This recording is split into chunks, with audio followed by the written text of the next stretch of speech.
My name is Scarlett, and I'm 32 years old. Right now, I'm standing in my modest apartment, staring at my phone with 17 missed calls from my sister Madison. My hands are shaking because I just discovered something that makes my blood run cold.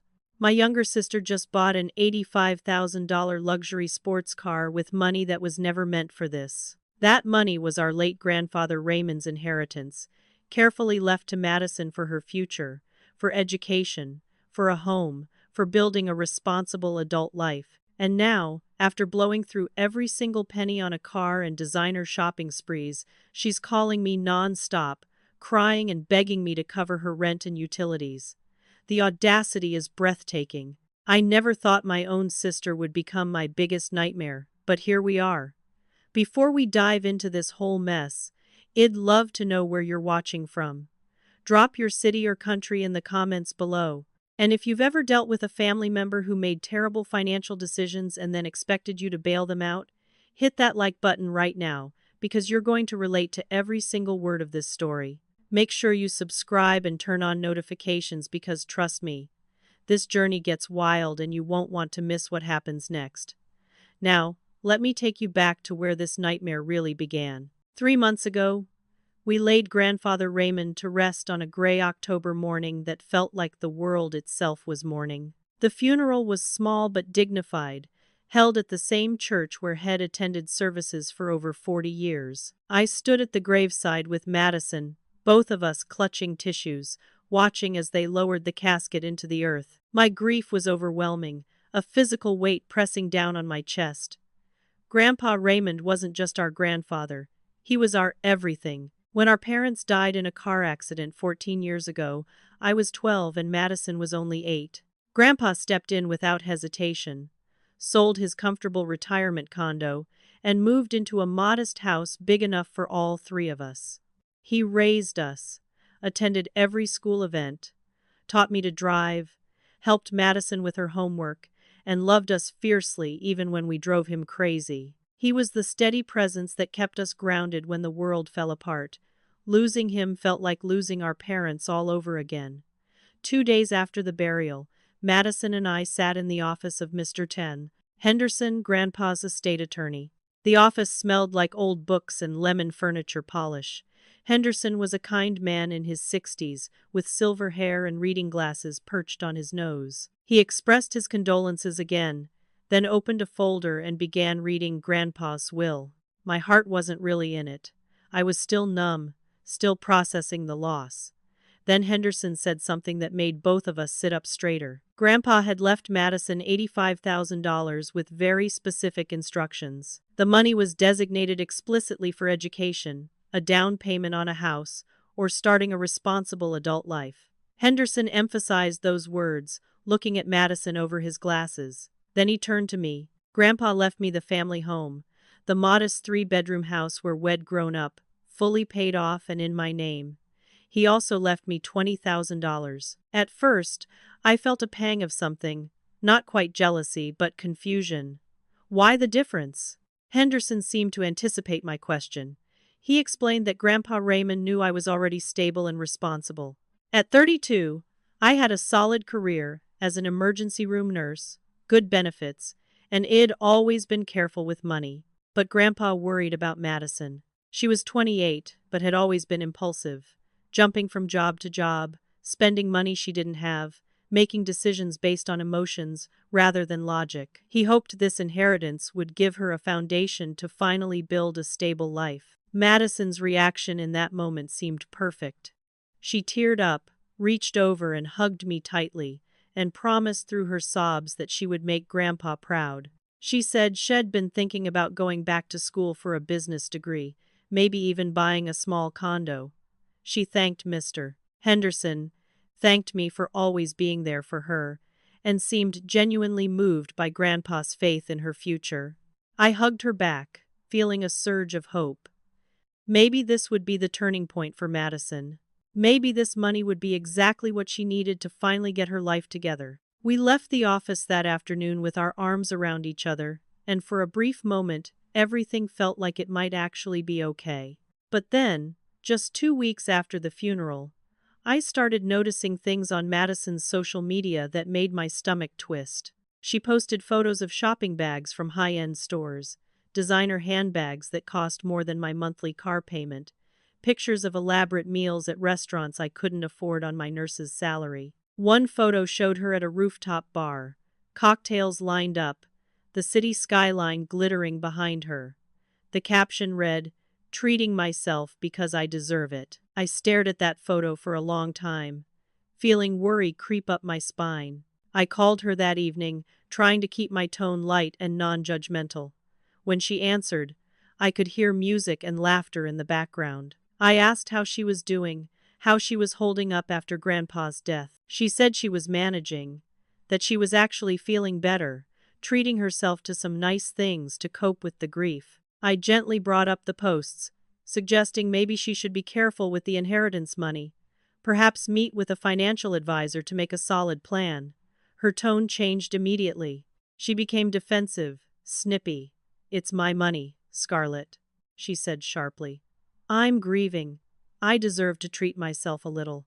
You don't get to control what I do with it." I tried to backtrack, explaining I wasn't trying to control her, just looking out for her because that's what Grandpa would have wanted.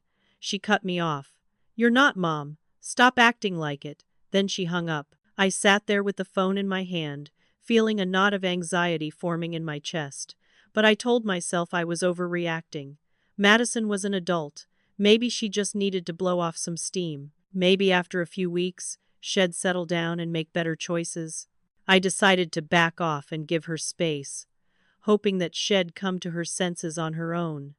That was my first mistake. 1 month after the will reading, I was at work in the emergency room when my phone buzzed with a text from Madison. Even through the chaos of my shift, even with patients calling for help and monitors beeping, that text made everything else disappear. It was a photo of Madison standing next to a bright red luxury convertible sports car, one hand on the hood, a huge smile on her face. The car gleamed in the sunlight, sleek and expensive, and completely outrageous.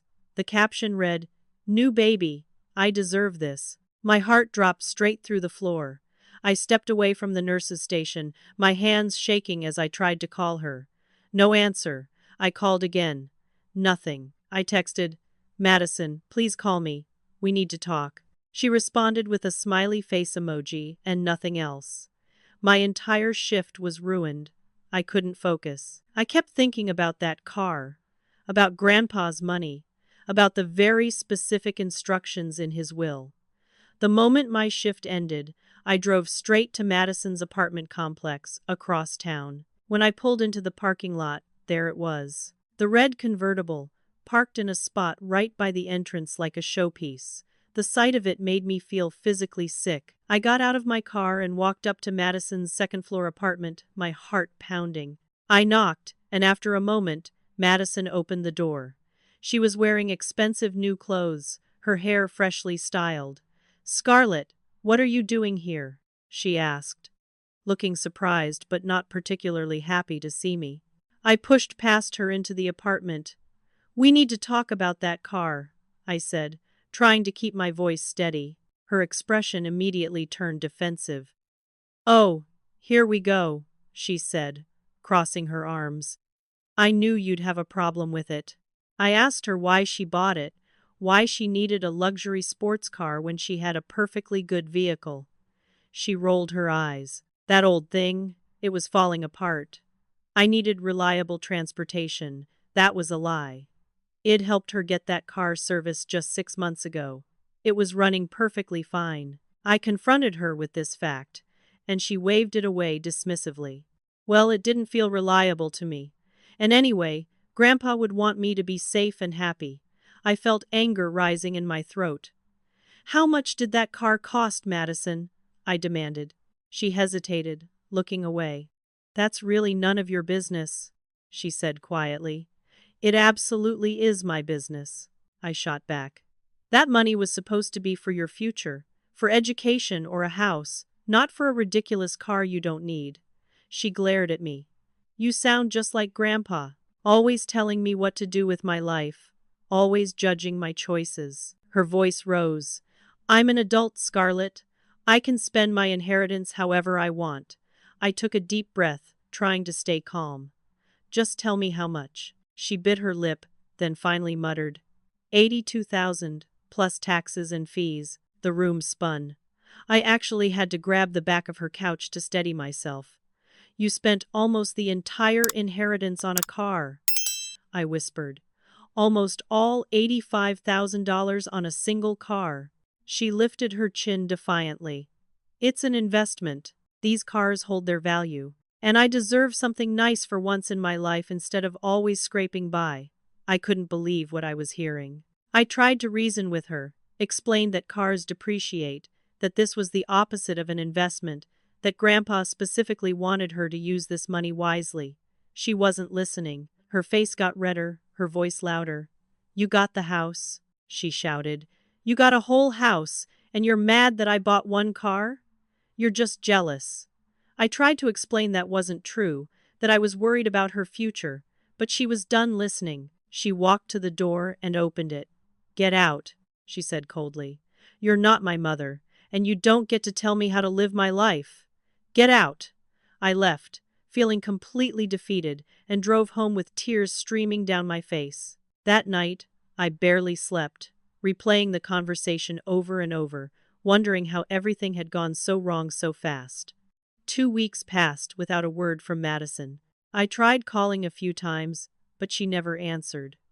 I sent texts that went unread. Then, on a busy Thursday afternoon while I was working a double shift in the emergency room, my phone started ringing. Madison's name flashed on the screen. I stepped into the break room to take the call, hoping maybe she was ready to talk reasonably. Instead, I was met with frantic, sobbing panic. "Scarlett, I need help," she gasped between sobs. "I can't make rent this month. I need $1,500. Please, you have to help me." My mind went blank with shock. What happened to the inheritance money? I asked, though part of me already knew the answer. Through her tears, the truth came spilling out. The money was gone. All of it. The car payment alone was astronomical, because Shed financed part of it at a terrible interest rate. The insurance on a luxury sports car for a 28-year-old woman was over $400 a month. And after buying the car, Shed continued her shopping sprees. Expensive dinners with friends, concert tickets, spa days. Shed burned through every remaining penny in a matter of weeks. I felt like I'd been punched in the stomach. "Madison, you need to return the car," I said firmly. "You have to take it back to the dealership and get out of this mess." She started crying harder. "I can't," she wailed. "I already signed all the papers. I've had it for a month. They won't take it back now." I closed my eyes, trying to process this disaster. "Then you need to sell it," I said. "Sell it privately, get out from under the payments, and find a cheaper car." She wasn't hearing me. "I need $1,500, Scarlett. If I don't pay rent, I'll get evicted. Please. I'm your sister. You have to help me." Something in me hardened. I thought about Grandpa's letter, the one I hadn't found yet but somehow could already hear his voice warning me about this exact moment. "No," I said quietly. "No. I'm not giving you money. You made these choices. You spent $85,000 in less than 2 months on things you didn't need. I'm not enabling this behavior." She gasped like I'd slapped her. "Enabling? I'm asking my sister for help and you're calling it enabling." Her voice turned vicious. "Grandpa would be ashamed of you. He'd want you to help family." I felt tears stinging my eyes, but I stood my ground. "Grandpa left you that money specifically so you wouldn't need to ask for help. He wanted you to build a life. And you threw it away. I'll help you make a budget. I'll help you look for a second job. But I'm not giving you cash to fix a problem you created." The line went silent for a moment, then Madison exploded. "You're a selfish, heartless witch," she screamed. "I hope you're happy living in that house all alone because you're going to die alone too. I never want to see you again." She hung up. Moments later, I received a notification that Shed blocked my number. I stood in that break room, shaking, my phone clutched in my hand, and wondered if I'd just made the right choice, or the worst mistake of my life. But I didn't have long to wonder, because the family pressure campaign started almost immediately. Within hours, my phone rang again. This time it was Aunt Phyllis, our mother's sister, who lived 2 states away and hadn't been particularly involved in our lives since Grandpa took us in.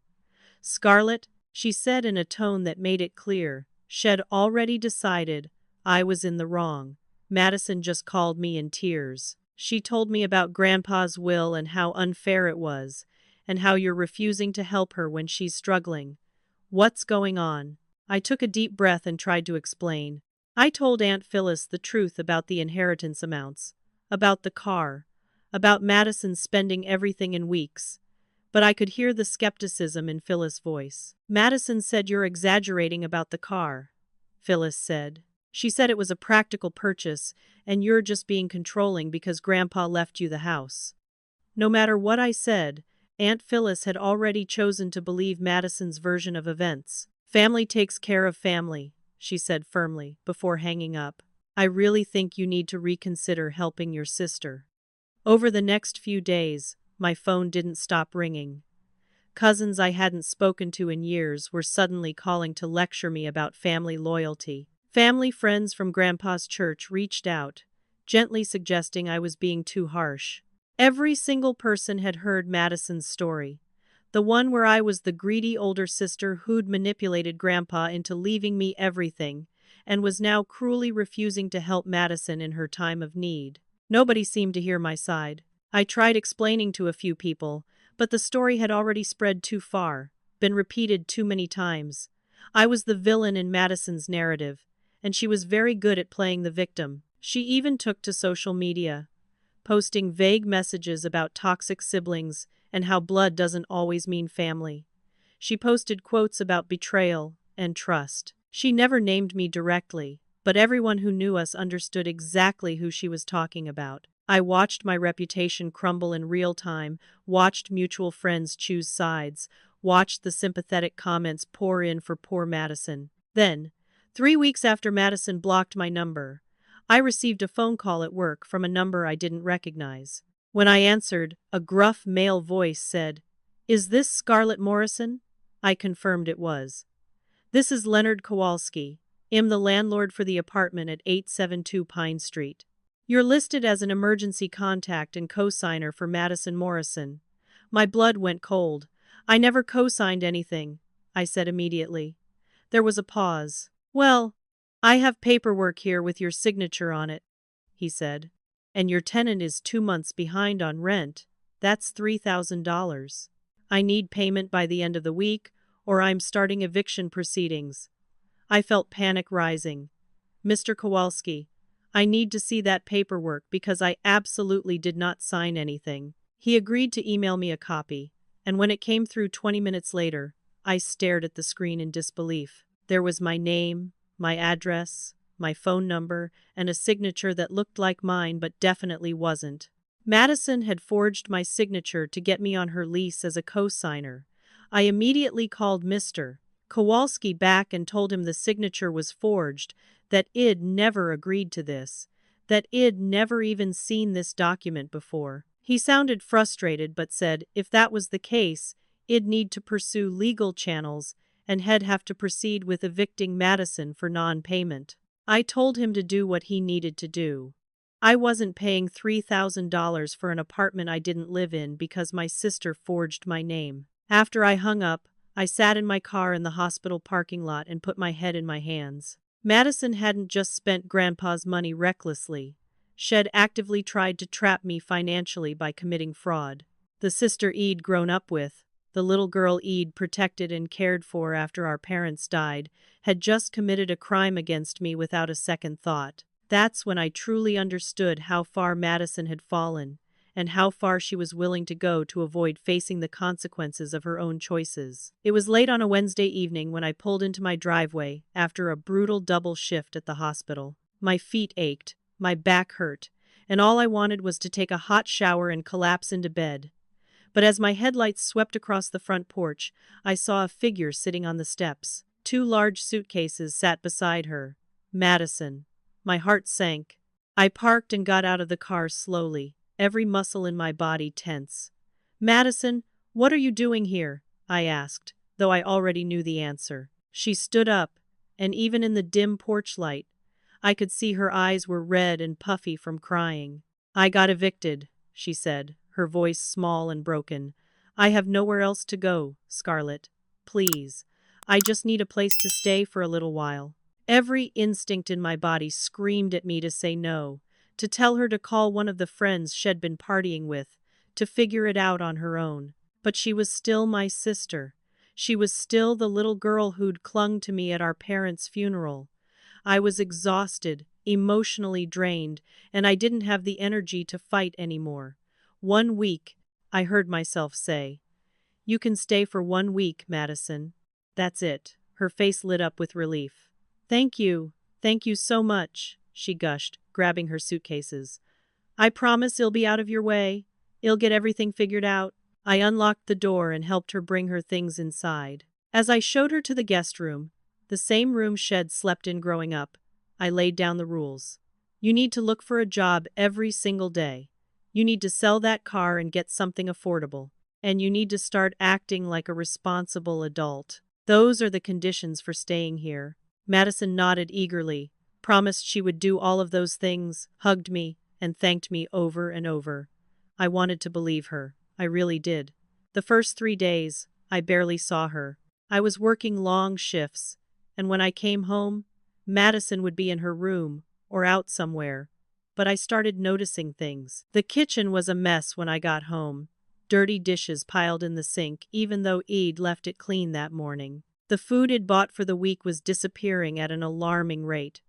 I'd come home to find pizza boxes and takeout containers in the trash, evidence that Madison was ordering delivery on money she claimed not to have. On the third night, I came home at 11 to find loud music playing and 3 of Madison's friends in my living room, drinks in hand, laughing and carrying on like it was a party. I stood in the doorway in my scrubs, exhausted and furious. Everyone out, I said quietly.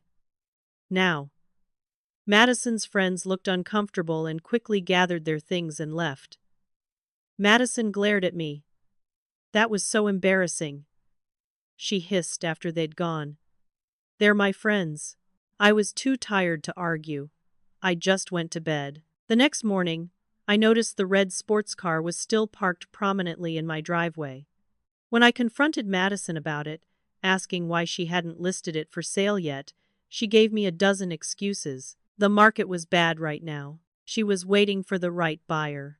She needed to clean it first. Every excuse was transparent and meaningless. The truth was, she didn't want to sell the car. It was her prize, her status symbol, proof that she had money and success even when the reality was the complete opposite. On day 4, I sat her down at the kitchen table for a serious conversation. Madison, you promised me you'd look for work, I said, trying to keep my tone firm but not angry. Have you applied anywhere? She looked down at her hands. I've been looking online, she mumbled. But everything is either too far away or doesn't pay enough or requires experience I don't have. I pulled out my laptop and opened several job search sites. Let's apply together right now, I suggested. She reluctantly agreed, but I could tell her heart wasn't in it. She'd click through listings without really reading them, dismiss opportunities without consideration, complain about every position. After an hour, Wed submitted maybe 3 applications, and I had a sinking feeling she'd never follow up on any of them. Later that afternoon, while Madison was supposedly in her room job hunting, I walked past and saw through the cracked door that she was actually on the couch watching television and scrolling through shopping websites on her phone. When I called her on it, she burst into tears. I'm depressed, Scarlett, she sobbed. I'm still grieving Grandpa. I need time to heal. Why are you being so cruel? I felt the familiar tug of guilt, the old pattern of giving in when she cried, but I forced myself to stay firm. I'm not being cruel, I said. I'm trying to help you. But you have to help yourself too. Grief isn't an excuse to stop functioning. She looked at me with such venom in her eyes. You don't understand anything, she spat. You've always had everything together.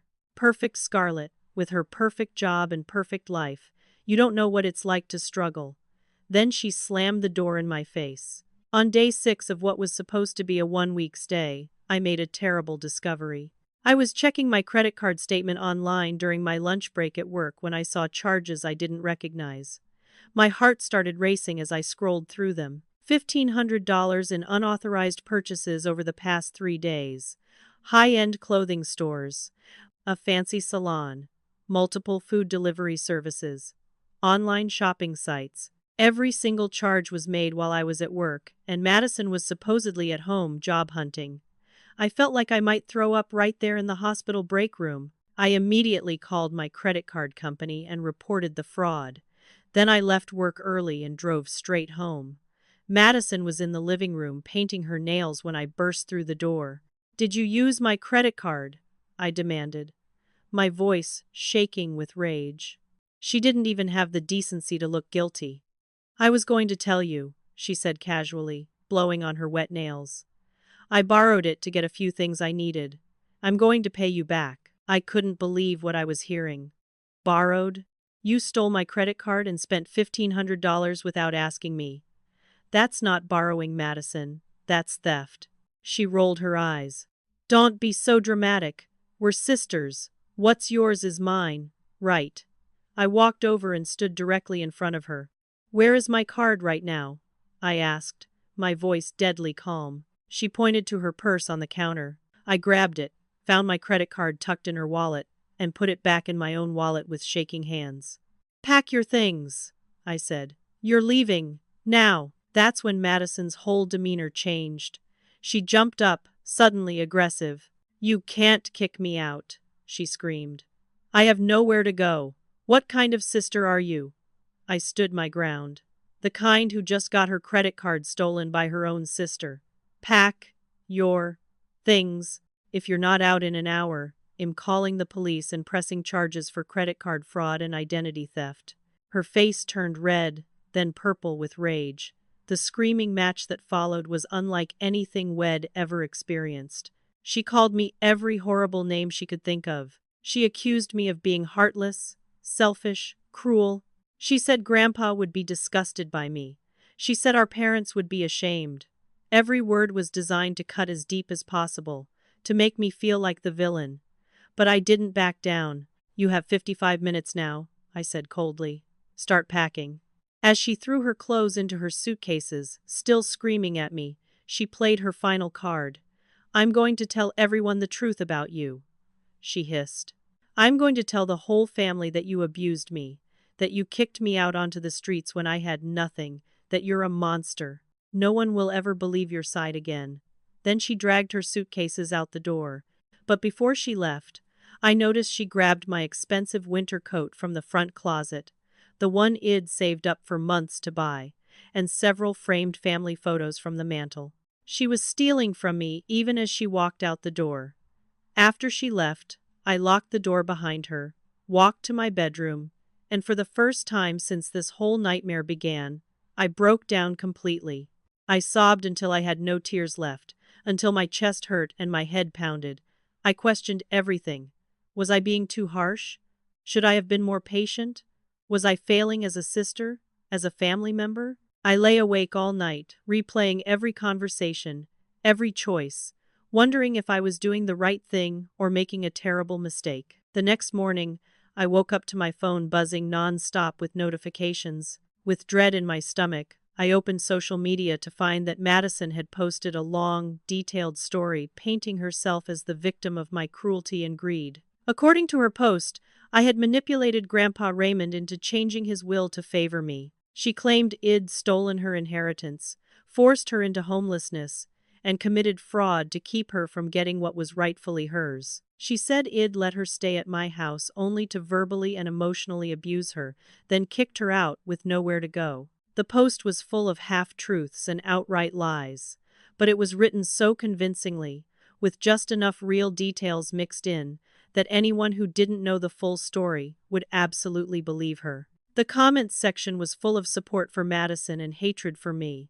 Family members I'd known my whole life were calling me disgusting, greedy, heartless. Mutual friends from high school were saying they always knew there was something off about me. Strangers were chiming in with their own stories of toxic siblings and telling Madison she was better off without me. My phone started ringing with calls from relatives demanding explanations, but no one wanted to hear my side. They'd already decided I was the villain. I received dozens of hateful messages, some from people I didn't even know. A few of my nursing colleagues who followed me on social media started giving me strange looks at work. The professional life I'd worked so hard to build was being contaminated by Madison's lies. I felt completely alone, betrayed not just by Madison but by an entire family who'd chosen to believe her manipulations without question. I sat on my couch that morning, staring at my phone, feeling like I was drowning with no one to pull me out.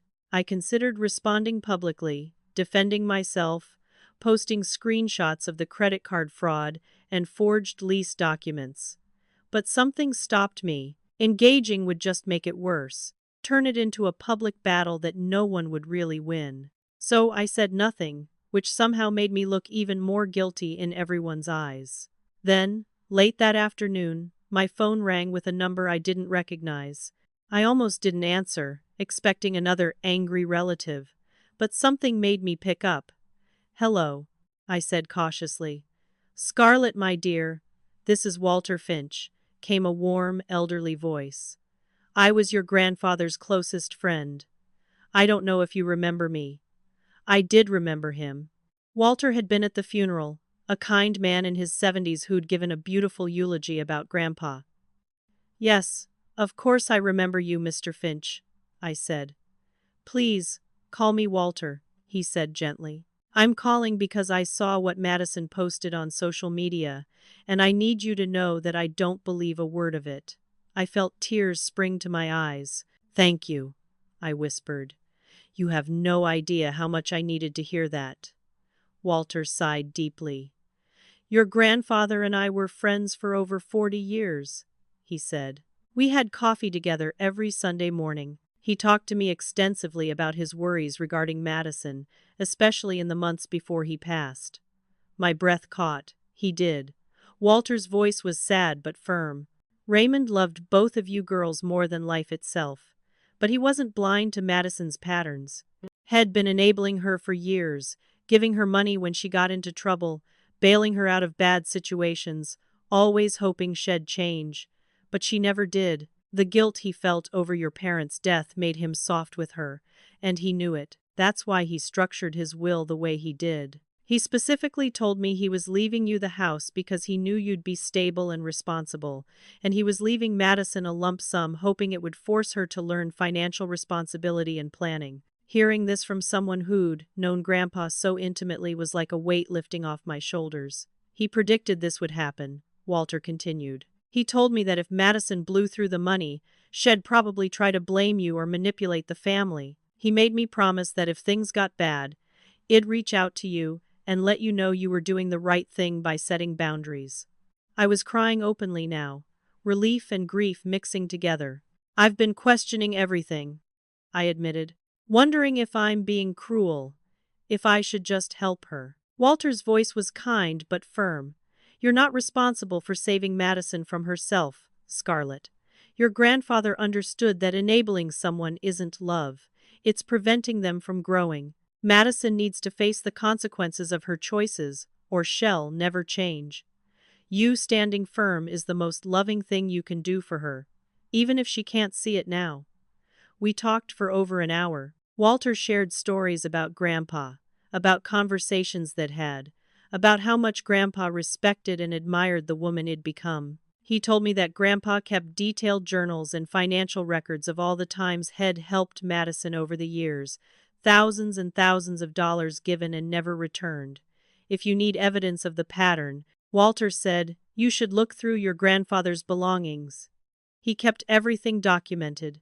Before we hung up, Walter made me promise to call him if I needed support, and he said he'd start reaching out to family members who might listen to set the record straight. For the first time in weeks, I felt like maybe I wasn't completely alone in this fight. 2 weeks passed in tense silence. I didn't hear directly from Madison, but I heard through mutual friends that she was staying with various people, moving from couch to couch, still playing the victim. I threw myself into work, picking up extra shifts to avoid thinking about the mess my family had become. Then one afternoon, I came home to find a certified letter in my mailbox. It was addressed to Madison Morrison but sent to my address. My hands shook as I opened it, and what I read made my blood pressure spike. It was a repossession notice from a luxury car dealership. Madison had defaulted on the car payments, and they were looking for both her and the vehicle. According to the letter, Shed financed $55,000 of the car's $82,000 purchase price, put down only $30,000 as a down payment. Shed made exactly 0 payments on the loan, and with late fees and penalties, she now owed over $58,000.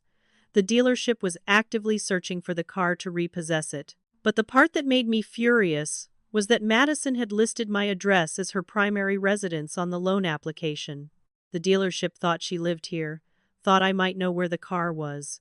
I immediately called the number on the letter and spent 45 minutes explaining to an increasingly skeptical loan officer that Madison didn't live with me, I had no connection to her loan, and I had no idea where she or the car currently were. The officer said they'd update their records, but warned that if Madison continued to evade them, they'd pursue legal action. After I hung up, I just sat at my kitchen table with my head in my hands. Madison's financial destruction was somehow still reaching out to touch my life, to complicate my peace, even though we hadn't spoken in weeks. 3 days later, another letter arrived, this one from a law firm. My heart dropped as I opened it. Inside was a notice that Madison Morrison, represented by the law firm of Burke and Associates, was threatening legal action against me for elder financial abuse and inheritance fraud. According to the letter, Madison claimed that I had manipulated and unduly influenced our grandfather, Raymond Morrison, in his final years, coercing him into changing his will to favor me unfairly. The letter alleged that I'd isolated Grandpa from Madison, poisoned his mind against her, and essentially stolen her rightful inheritance. It demanded that I voluntarily transfer the house and an additional $50,000 to Madison within 30 days, or they would file a lawsuit seeking damages, legal fees, and punitive action. I felt panic rising in my chest. This couldn't be happening. I'd done nothing wrong, but even a frivolous lawsuit would cost thousands of dollars to defend, would drag Grandpa's name through the mud, would consume my time and energy and mental health. I took the letter to work with me that day, and during my break, I called my own attorney, a kind estate lawyer named Douglas Ross, who'd helped me with some paperwork when I inherited the house. I explained the situation, my voice shaking, and asked him to review the threat letter. Ross had me email it to him, and he called me back within an hour. "Scarlett, take a deep breath," he said calmly. "This lawsuit is completely baseless. It won't hold up in court for even 5 minutes." Relief flooded through me, but Ross wasn't finished. "Your grandfather came to me 4 years ago to create his will. We reviewed it and confirmed it again just a year before he passed. He was examined by his doctor and given a full cognitive evaluation both times, specifically to prevent any claims of diminished capacity or undue influence. He was of completely sound mind, and I have extensive documentation proving it." Ross explained that Grandpa had actually anticipated this possibility, that Madison might contest the will or try to claim manipulation. That's why he'd been so thorough with documentation, medical evaluations, and witnesses. "I also have a video recording of the will signing," Ross said, "where your grandfather explains in his own words exactly why he structured his estate the way he did. He talks about both of you girls with such love, but he's very clear about his concerns regarding Madison's financial responsibility." The relief I felt was overwhelming. "So she can't actually sue me?" I asked. "She can file a lawsuit," Ross corrected. "Anyone can file anything, but it will be dismissed almost immediately when I present the evidence.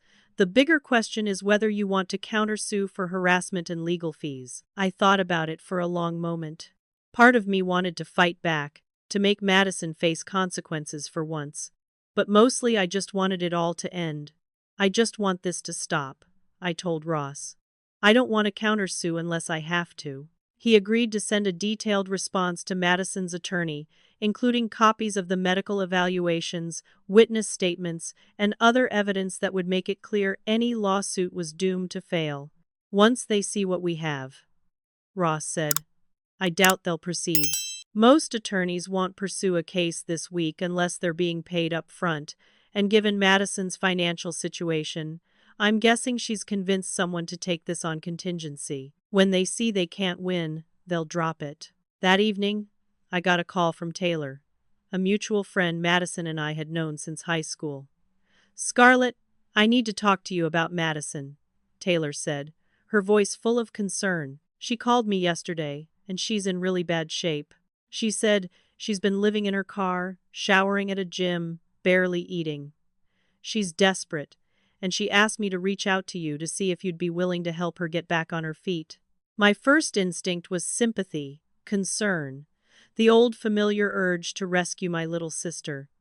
But something made me pause. "Taylor, when's the last time you actually saw Madison in person?" I asked. There was a brief silence. "Well, I haven't actually seen her," Taylor admitted. "She just told me this over the phone, but she sounded really upset, Scarlett." "I believe her," I sighed. "Can you do me a favor? Can you call Connor and ask him when he last saw Madison?" Connor was another mutual friend. Taylor agreed, sounding confused. She called me back 20 minutes later, her voice different. "Connor said he saw Madison 2 days ago at Riverside Grill, that expensive restaurant downtown. She was with some guy he didn't recognize, and they were ordering cocktails and appetizers. He said she looked fine, definitely not homeless." The lies were stacking up so high I could barely see over them anymore. Madison wasn't living in her car.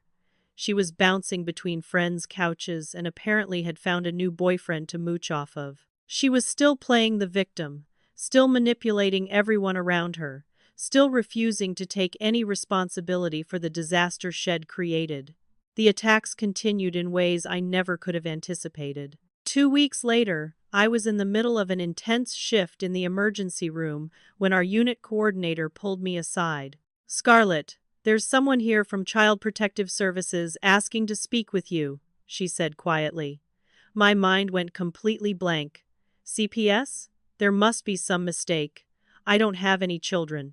The coordinator looked as confused as I felt. "That's what I told them. But they're insisting they need to speak with you. They're waiting in the conference room." Heart pounding, I followed her to the small conference room where a tired-looking woman in her 40s sat with a clipboard and a tablet. She introduced herself as Mrs. Chen, a CPS investigator. "Miss Morrison, we received a report that you're fostering a minor child, your niece, in unsafe and unsanitary conditions. I need to investigate this claim." I stared at her. "I don't have a niece.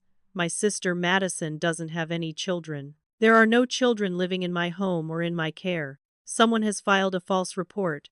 Mrs. Chen looked at her notes, frowning. "The report came in 3 days ago from someone claiming to be a concerned family member. They provided this address." She showed me my home address on her screen and stated that a minor female child was being neglected. The realization hit me like a physical blow.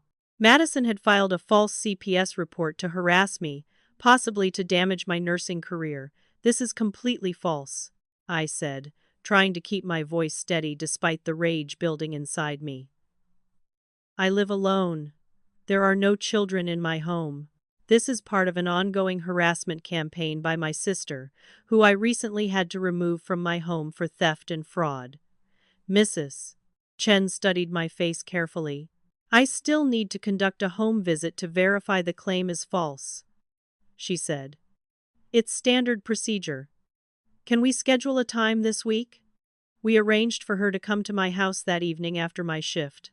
I spent the rest of the day in a fog of anger and humiliation. My supervisor had overheard enough to have questions, and I had to explain the situation to her, had to admit that my family drama was now spilling into my professional life. It was mortifying. That evening, Mrs. Chen arrived at my house and conducted a thorough inspection. She walked through every room, checked closets, looked for any sign of a child living there. Of course, she found nothing, because there was nothing to find. "Miss Morrison, it's clear this report was malicious and false," she said as she filled out her paperwork.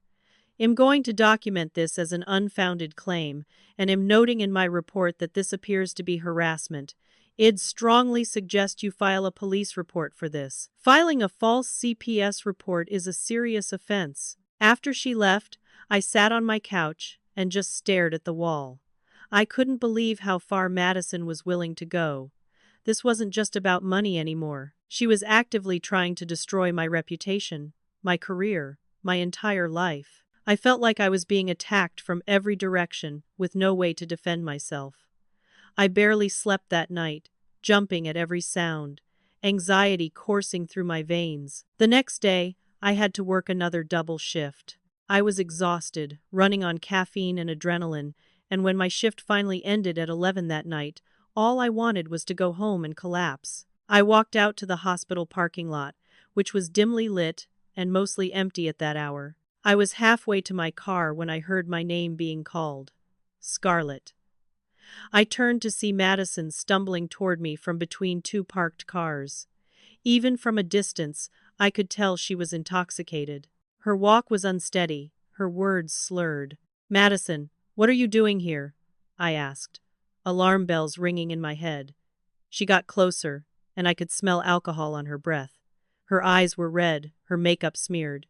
We need to talk, she said, her voice too loud for the quiet parking lot. You've ruined my life, Scarlett. You've taken everything from me. I tried to stay calm, tried to de-escalate. Madison, you're drunk. Let me call you a ride. We can talk when you're sober. But she wasn't listening. She started screaming, her voice echoing off the concrete. You stole my inheritance. You manipulated Grandpa. You kicked me out on the streets. You're a terrible sister and a terrible person. Other hospital staff members who were leaving their shifts stopped and stared. I felt my face burning with embarrassment. Madison, please calm down, I said quietly, aware of the growing audience. Let's not do this here. She moved closer, her face twisted with rage. You owe me, she shouted. You owe me that house. You owe me $50,000. You're going to sign everything over to me right now, or I swear I'll make your life a living hell. I tried to back away, but she grabbed my arm roughly. Let go of me, I said firmly. Instead, she shoved me hard against the side of a parked car. Pain shot through my back where I hit the door handle. That's when two security guards who'd heard the commotion came running over. Hey, break it up, one of them shouted. They quickly stepped between Madison and me, separating us. Madison immediately started crying, playing the victim even in her drunken state. She's been torturing me, she sobbed to the security guards. She stole everything from me. I just wanted to talk. The security guards weren't buying it. One of them had seen her shove me. Mom, you need to leave this property immediately, or we're calling the police, he said firmly to Madison. She looked at me with pure hatred in her eyes. This isn't over, she hissed. I'm going to destroy you, Scarlett. I'm going to take everything you have and burn it all down. The security guards escorted her off the property while the other one stayed with me to make sure I was okay. A small crowd of my coworkers had witnessed the whole thing. I had to file an incident report with hospital security, had to document what happened, had to answer questions from my nursing supervisor who'd been called in. The professional reputation I'd built over years of hard work was being tarnished by my sister's behavior. And there was nothing I could do about it. People at work now knew I had an unstable family situation, a sister who would show up drunk and violent at my workplace. After giving my statement, I sat in my car in that parking lot and felt something inside me crack. I couldn't do this anymore. I couldn't keep fighting, couldn't keep defending myself, couldn't keep losing ground to Madison's chaos. I started the car and drove home in a daze, barely aware of the road. When I got home, I walked inside, locked the door, and stood in the middle of my living room feeling like I was having a panic attack. My chest was tight. My hands were shaking. I couldn't catch my breath.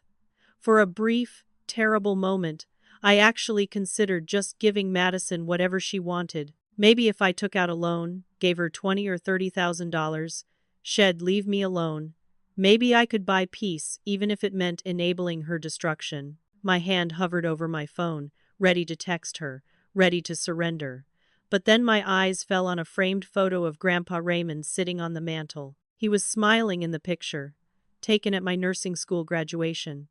Had been so proud of me that day. I stared at that photo and heard Walter's voice in my head, reminding me that Grandpa had predicted this, had prepared for this, had left me guidance. I remembered him mentioning Grandpa's journals, the documentation Head kept. It'd been so overwhelmed with everything happening that he'd forgotten to look for them. I walked to the spare bedroom where Id stored boxes of Grandpa's belongings that I hadn't had the heart to go through yet. I started opening boxes, looking through his things, and that's when I found it. A sealed envelope with my name written on it in Grandpa's distinctive handwriting. Below my name, Head written, "For Scarlett, if Madison becomes too much." My hands shook as I carefully opened the envelope, unfolding the letter inside. It was dated 1 month before Grandpa died, written in his own hand. I sat down on the floor of that spare bedroom, my back against the wall, and read Grandpa's letter through tears that blurred the words. "My dearest Scarlett," it began, "if you're reading this, then I'm gone, and Madison has probably pushed you to your absolute limit. I'm sorry for that. I'm sorry I didn't do more to change these patterns while I was alive." The letter went on for 3 pages, and every word felt like Grandpa was right there in the room with me, talking to me the way he used to over morning coffee. He wrote about how much he loved both of us girls, how losing our parents had broken something in all of us that never quite healed right. He wrote about the guilt Head carried, wondering if Head done enough, been enough, to replace what Wed lost.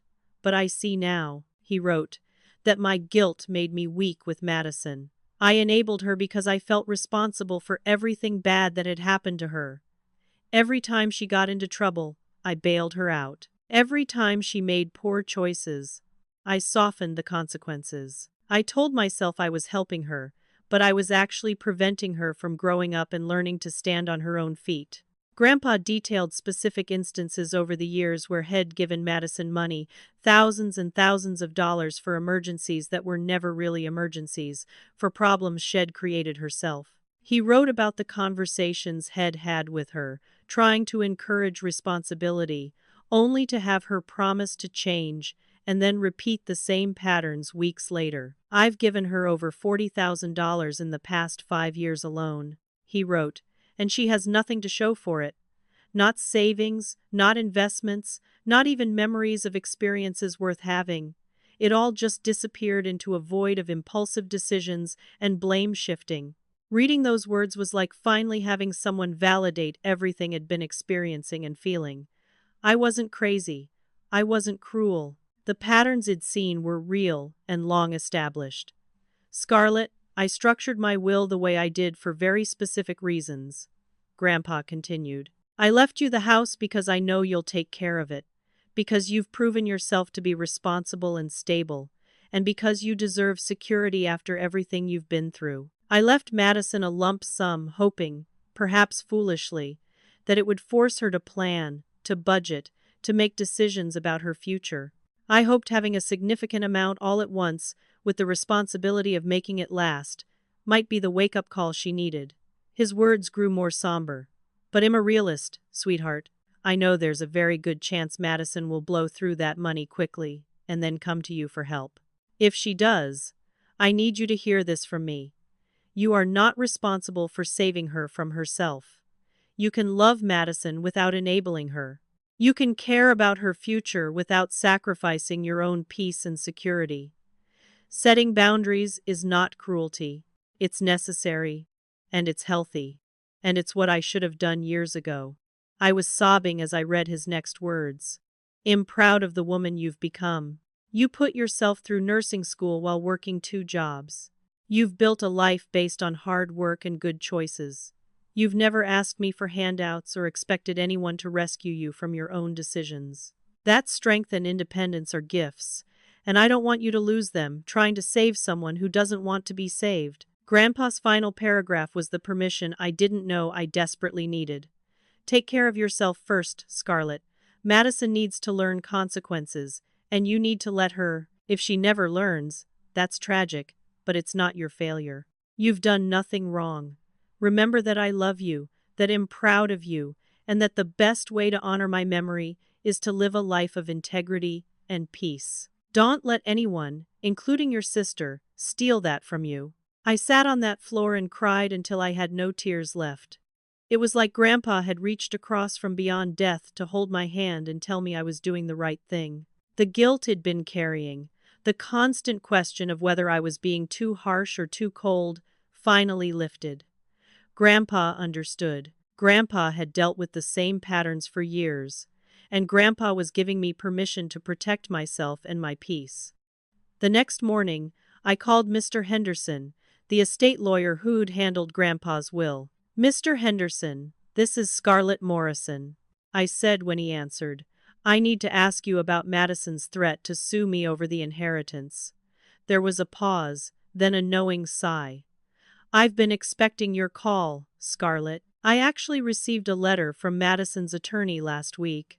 I was planning to reach out to you today." He explained that Head already prepared a comprehensive response to the legal threat. "Your grandfather was extremely thorough in his estate planning. We have medical evaluations from 2 different doctors confirming his cognitive health and mental competency at the time the will was created and when it was reviewed. We have witness statements from myself, from his doctors, from Walter Finch, and from several other people who can attest to his sound mind and clear intentions." Then Henderson told me something that brought me to tears again. "Scarlett, your grandfather specifically asked me to protect you if Madison contested the will or tried to make claims of undue influence. He saw this possibility coming from a mile away." Henderson went on to explain that he had extensive documentation, including a video recording made at the will signing where Grandpa explained his reasoning on camera. "The will was created 4 years ago, reviewed and confirmed 1 year ago, and at both times your grandfather was evaluated and found to be in perfect mental health. He explicitly states in the video that he's structuring his estate this way, out of love for both of you, but with clear eyes about Madison's financial irresponsibility." I felt an overwhelming wave of relief. "So the lawsuit won't go anywhere?" I asked. "It will be dismissed almost immediately once I submit our response and evidence," Henderson confirmed. "I guarantee it. And Scarlett, I want you to know that I'm handling this pro bono. Your grandfather was a good man and a good friend. I'm not going to let his final wishes be challenged by baseless claims. This won't cost you a penny." Before we hung up, Henderson asked if I wanted to countersue Madison for legal fees and harassment. I thought about it carefully. Part of me wanted to fight back, wanted Madison to face real consequences for once. But mostly, I just wanted it all to end. "I just want it over," I told him. "Unless it becomes absolutely necessary, I don't want to countersue. I just want her to stop." Henderson respected my decision and promised to send a response so thoroughly documented that Madison's attorney would have no choice but to drop the case. That afternoon, I met my closest friend from nursing school, Bethany, for coffee. Bethany had been my rock through all of this, listening to me vent, offering support, never judging. We sat in a quiet corner of a coffee shop, and I told her everything that had happened over the past weeks. When I finished, she reached across the table and took my hand. "Scarlett, I need to tell you something," she said gently. 5 years ago, I had to cut off contact with my brother for similar reasons. Not exactly the same situation, but the same patterns of manipulation, blame shifting, and refusal to take responsibility. It was the hardest thing I've ever done. She told me her story, how her brother had drained their mother's savings, stolen from family members, and blamed everyone else for his problems. I kept thinking if I just helped him one more time, he'd change. But he never did. It took me years to realize that I wasn't helping him by enabling his behavior. I was actually preventing him from hitting the rock bottom he needed to hit to finally get help. Listening to Bethany's experience helped me see my situation more clearly. I've been clinging to this hope that Madison will suddenly wake up and realize what she's doing, I admitted. But that's not going to happen just because I want it to, is it? Bethany shook her head sadly. Change only happens when someone truly wants to change. You can't force it, no matter how much you love them, and you can't set yourself on fire to keep someone else warm. We talked for over 2 hours, and by the end of the conversation, I'd made a decision. I was going to go completely no contact with Madison. Not out of hatred or revenge, but out of self-preservation and, ironically, out of the last bit of love I had left for her. The only way she might ever change is if she has to face the full consequences of her choices without anyone swooping in to rescue her. That evening, I sat down and wrote one final letter to Madison. I didn't send it by email or text where she could screenshot it and twist it on social media. I sent it as a physical letter to the last address I had for her. In the letter, I explained my boundaries clearly and firmly. I told her that I loved her and wanted the best for her, but I could no longer have any contact with her unless and until she demonstrated real, sustained change. I laid out specific terms. She needed to get therapy and stick with it for at least 6 months. She needed to sell the car and get her finances in order. She needed to maintain steady employment, and most importantly, she needed to take genuine accountability for her actions without blaming others. I explained that these weren't punishments but necessary boundaries for my own health and well-being. I ended the letter by saying that the door wasn't permanently closed, but it was firmly shut until she did the work to earn trust back. After I mailed it, I blocked Madison on all social media platforms, blocked her phone number, changed the locks on my house, and informed hospital security that she was not allowed on the property under any circumstances. It felt like closing a chapter of my life, and it was both heartbreaking and freeing at the same time. 2 weeks after I implemented complete no contact, Madison's situation apparently deteriorated rapidly. I heard through the grapevine, through mutual friends I still had, that her luxury car had been repossessed, that the boyfriend she'd been staying with had discovered she'd been lying about her financial situation and kicked her out, and that she was running out of people willing to take her in. She was still posting on social media, still playing the victim, but even some of her most loyal supporters were starting to see through the act. Then came Aunt Phyllis' birthday party. It was a family gathering I'd committed to attending months earlier, before everything fell apart. I seriously considered skipping it, but Aunt Phyllis had been one of the few family members who'd started listening to my side after Walter spoke with her. She'd specifically asked me to come. I agreed, hoping Madison wouldn't be there, but of course, she was. I walked into Aunt Phyllis' backyard where the party was being held, and immediately saw Madison sitting at one of the picnic tables, looking thinner and more worn than I'd ever seen her. The moment she spotted me, her eyes lit up with something calculating.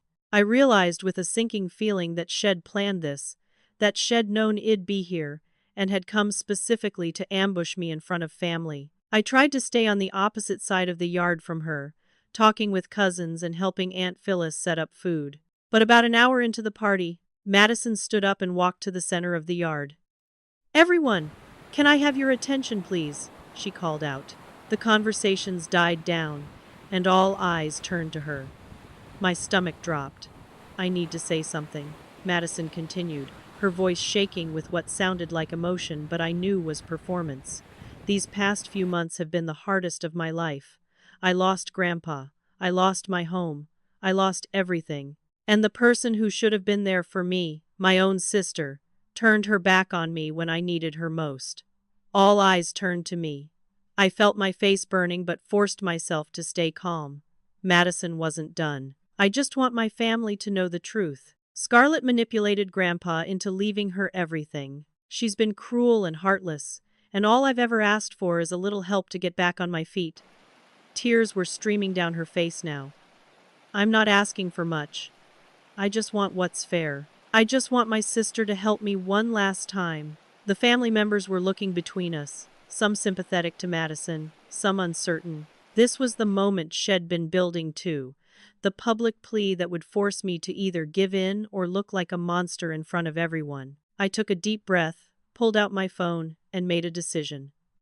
"Madison, I want everyone here to see some things," I said, my voice steady despite my racing heart. I walked to the center of the yard and started showing my phone screen to the gathered family. "This is the credit card statement showing $1,500 in fraudulent charges Madison made on my card without permission." Gasps from several relatives. "This is the lease document where she forged my signature to make me a co-signer on her apartment." More shocked reactions. I pulled up the email from the CPS investigator. This is the documentation from Child Protective Services confirming that Madison filed a false report claiming I was neglecting a non-existent child in an attempt to damage my nursing career. The mood in the yard was shifting. I showed them screenshots of threatening messages Madison had sent from friends' phones after I blocked her. Then I pulled up the video that hospital security had given me of the parking lot confrontation where Madison shoved me. And this is footage from my workplace where Madison showed up drunk and assaulted me in front of my colleagues. The silence was deafening. Finally, I pulled out Grandpa's letter and began reading excerpts. These are Grandpa's own words, written before he died, explaining why he structured his will the way he did. I read the parts about Madison's patterns, about the over $40,000 he'd given her over the years that disappeared, about his hope that the inheritance would teach her responsibility, but his realistic understanding that it probably wouldn't. When I finished, I looked around at my family. I love Madison. I always have. But I cannot enable her destructive behavior anymore. Everything she's told you about me is either a lie or a twisted version of the truth. I've never stolen from her. I've never manipulated Grandpa. I've only tried to protect myself from being dragged down by someone who refuses to take responsibility for her own choices. The silence that followed was broken by Walter Finch, who'd been standing quietly in the back. He stepped forward, his elderly voice firm. Everything Scarlett just said is true. Raymond talked to me extensively about his concerns with Madison, and I need to confess something to all of you. He looked directly at Madison. 3 months ago, you called me and said you needed $5,000 for medical bills. You cried and begged, and because of my love for your grandfather, I gave it to you. 2 weeks later, I saw you post pictures on social media of designer clothes and expensive dinners. You lied to me, Madison. You've been lying to everyone. Then my cousin Trevor spoke up, his voice quiet but clear. Madison borrowed $3,000 from me too. She said it was for rent and that she'd pay me back in a month. That was 4 months ago, and she's never mentioned it again. One by one, other family members started sharing similar stories. An aunt had been hit up for money for car repairs. A cousin had lent her $1,500 for utilities. Another relative had paid for her groceries. Every single person had believed they were the only one Madison had asked, and every single person had received a different sob story. The pattern was undeniable. Madison's face went from shocked to angry to desperate. "You're all ganging up on me," she shouted. "You're all taking her side because she's perfect, Scarlett, who never does anything wrong. None of you understand what I've been through." But this time, no one was buying it. Aunt Phyllis, whose party this was, stepped forward. "Madison, I think you need to leave," she said firmly but not unkindly. "I've heard enough, and you've disrupted my birthday party. It's time for you to go." Madison looked around at all the faces staring at her, no longer with sympathy but with disappointment and frustration. She grabbed her purse and pointed a shaking finger at me. "This isn't over, Scarlett," she said, her voice venomous. "You haven't won. I'll make sure everyone knows what a terrible person you are." Then she stormed out of the yard, got into a beat-up older car I didn't recognize, borrowed or belonging to whatever friend she was staying with now, and drove away. After she left, several family members came up to me to apologize. They admitted they'd believed Madison's version of events without questioning it, that they'd been too quick to judge me. Aunt Phyllis hugged me tightly and whispered, "I'm so sorry I didn't believe you sooner." The rest of the party was subdued, but I felt lighter than I had in months. The truth was finally out, and I no longer had to carry the weight of false accusations alone. In the following week, I learned through mutual friends what was happening with Madison. The repossession of the car had gone through, and she'd been left with a massive deficiency balance of over $28,000 that the dealership was now pursuing through collections and potentially legal action. Her credit score was completely destroyed. She'd finally managed to get hired at a retail store, making minimum wage, working part-time hours. She was living in a room she rented in a house with 4 other people, sharing a single bathroom, a far cry from the lifestyle she'd been trying to project. Debt collectors were constantly calling her, and her wages were being garnished for the car loan and other debts she'd racked up. Within a week of my evidence presentation at the party, her attorney dropped the inheritance lawsuit. Apparently, when Mr. Henderson sent the comprehensive response package with all the documentation, medical evaluations, witness statements, and video evidence, Madison's lawyer realized there was absolutely no case and refused to proceed. Madison could have turned things around even at that point. She could have buckled down, worked hard, slowly rebuilt her life through responsible choices. But from what I heard, she was still blaming everyone else, still insisting she was the victim, still refusing to look in the mirror and acknowledge her own role in her situation. I maintained my no-contact boundary. I heard these updates passively through others, but I didn't reach out, didn't check on her, didn't offer help. It was the hardest thing I'd ever done, but I knew it was necessary. 6 months passed after the confrontation at Aunt Phyllis' birthday party, and slowly, carefully, I rebuilt my life and my peace. I started seeing a therapist, Dr. Rachel Kim, who specialized in family trauma and codependency. Through our weekly sessions, I began to understand patterns I'd never recognized before.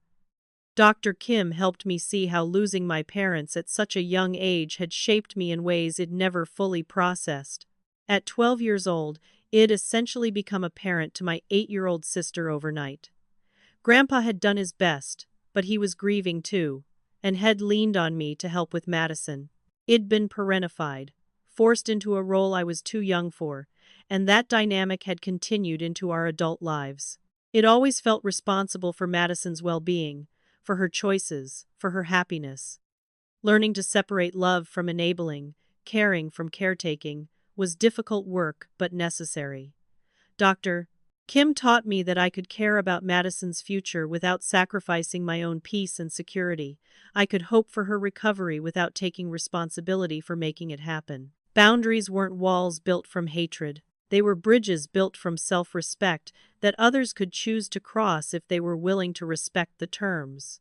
My relationships with other family members slowly healed and strengthened. Walter Finch became a regular presence in my life, meeting me for coffee once a month to share stories about Grandpa and check on how I was doing. Aunt Phyllis and I grew closer than we'd ever been. Several cousins who'd witnessed the confrontation reached out to apologize and build better relationships with me.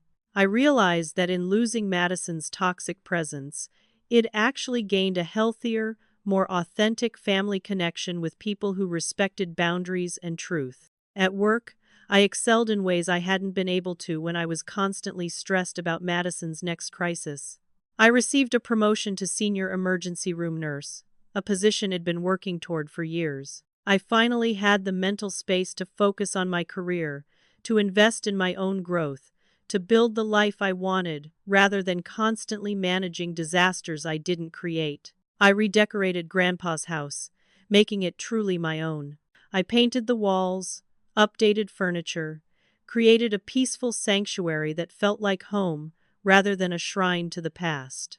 I planted a garden in the backyard, something Grandpa had always talked about doing but never got around to. Every time I worked in that garden, I felt connected to him in a way that brought peace rather than grief. Then, in month 7 of no contact, something unexpected happened. I came home from work to find a plain envelope in my mailbox with no return address. Inside was a handwritten letter from Madison. My hands shook as I unfolded it, not sure what to expect. The letter wasn't an apology, not really, but it was different from anything Madison had sent before. Scarlett, it began.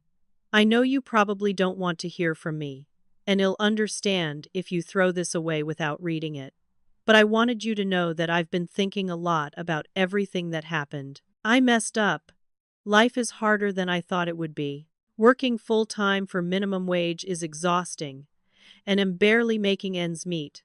Living with 4 roommates in a tiny room is humbling in ways I never expected. I'm not going to lie and say I've figured everything out, or that I'm suddenly a different person, but I'm starting to understand some of the things you and Grandpa tried to tell me.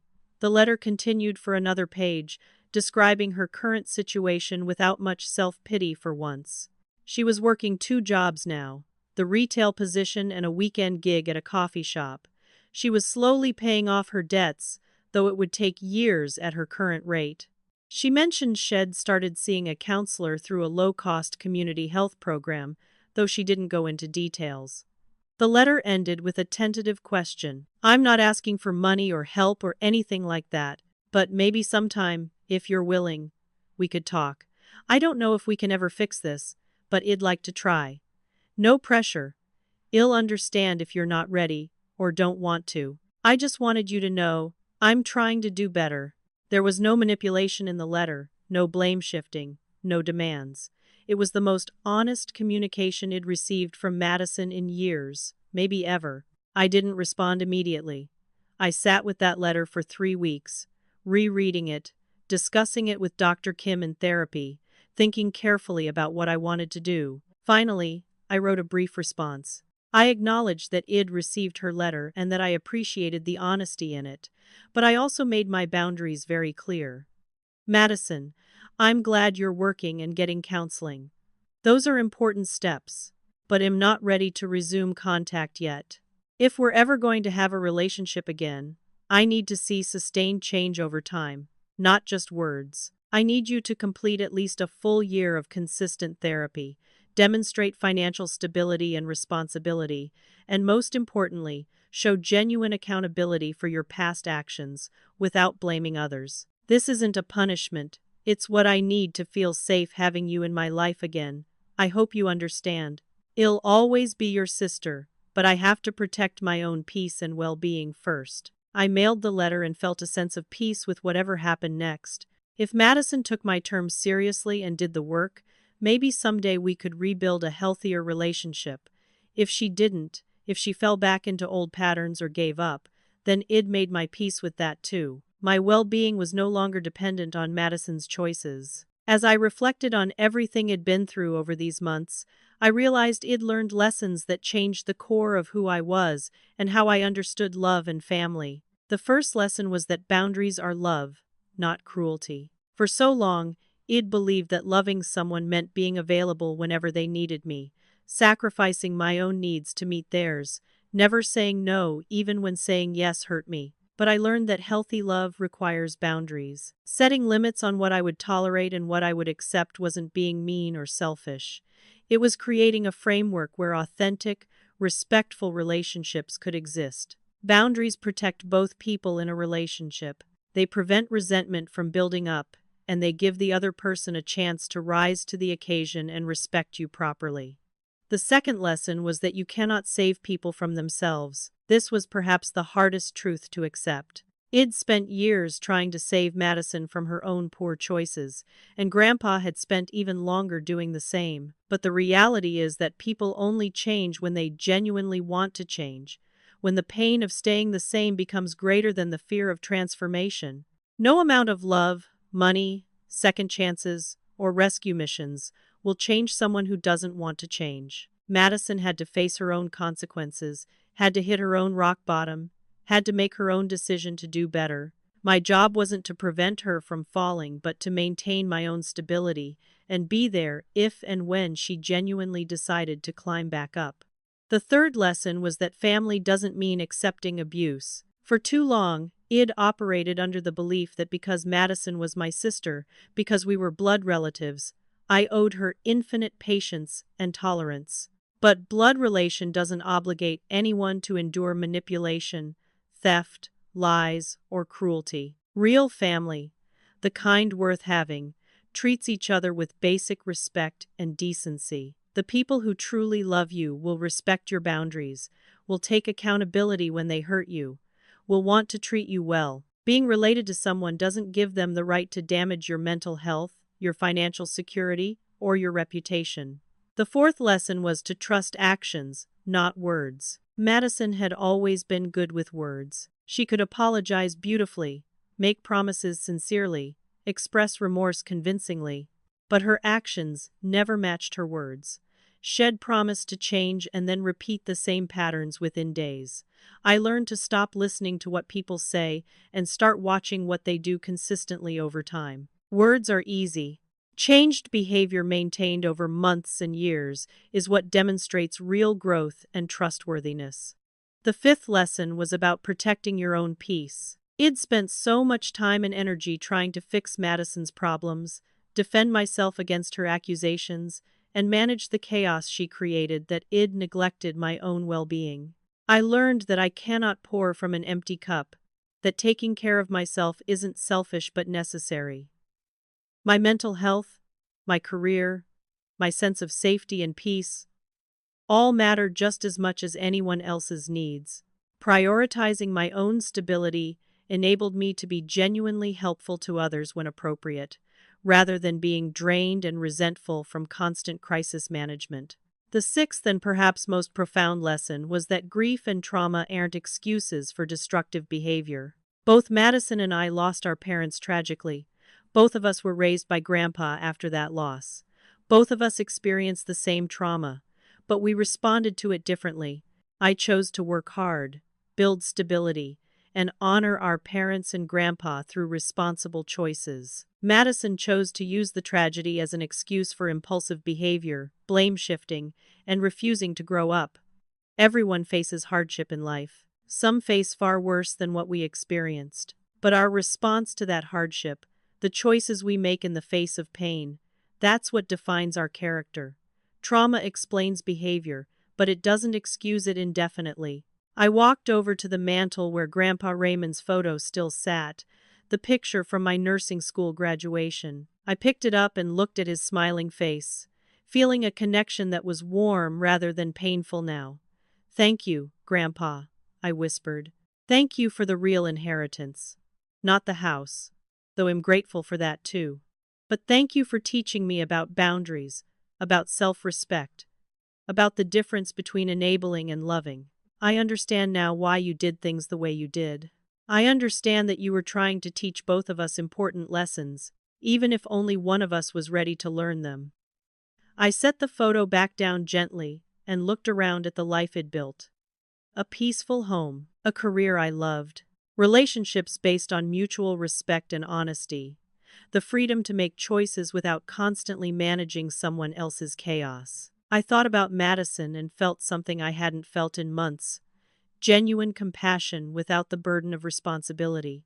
I hoped she would find her way, hoped she would do the work necessary to build a real life.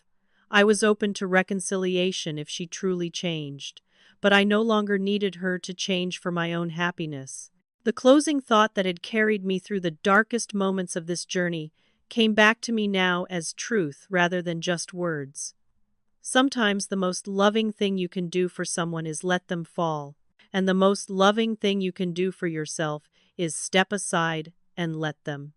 Madison needed to fall to have any chance of learning to stand on her own, and I needed to step aside to protect the life I'd worked so hard to build. There was no villain in this story, just two sisters who'd responded to the same tragedy in completely different ways, and one who'd finally learned that love without boundaries isn't love at all. Now I want to hear from you. Have you ever had to set firm boundaries with a family member who kept making destructive choices? How did you handle the guilt and pressure from other relatives? Drop your experiences in the comments below, because your story might help someone else who's going through something similar. If this story resonated with you, please hit that like button and share this video with anyone who might need to hear it. And make sure you're subscribed with notifications turned on, because I share real stories like this regularly. Stories about family, boundaries, and finding peace. Thank you so much for watching, for listening, and for being part of this community. I wish you strong boundaries, genuine peace, and the courage to protect both. Take care of yourselves, and remember that choosing yourself isn't selfish when someone else is choosing to destroy you. Until next time.